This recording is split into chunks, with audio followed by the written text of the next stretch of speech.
U Aleksincu je proglašena vanredna situacija, a krizni štab je tu odluku doneo iz preventivnih razloga, izjavio je danas dr. Goran Vidić, direktor opšte bolnice u tom gradu. Kako je rekao, za prethodnih 10 dana od 320 testiranih ljudi, kod njih 70 je potvrđen koronavirus.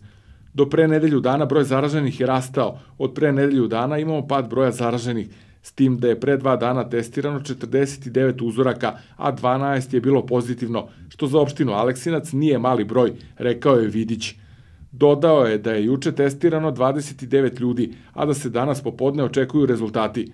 Onda ćemo moći da kažemo sa sigurnošću o čemu se radi, istakao je Vidić za RTS, prenosi Tanjug. On je ukazao da se sve svodi na to da se mere ne poštuju. Mnogo mladih je obolelo, a najmlađi oboleli u opštini Aleksinac ima 8 godina, rekao je Vidić. Prema njegovim rečima, statistika za uzorkovane građane je da su 60-70% ljudi mlađi od 50 godina.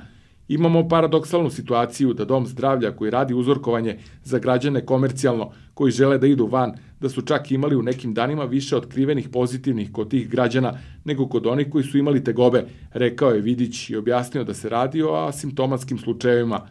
Odluku o uvođenju vanredne situacije doneo je štab za vanredne situacije opštine Aleksinac na sednici održanoj jutros, koju je predsedavao predsednik štaba i predsednik opštine Nenad Stanković, a prisustvovao je i Boban Đunić, član okružnog kriznog štaba.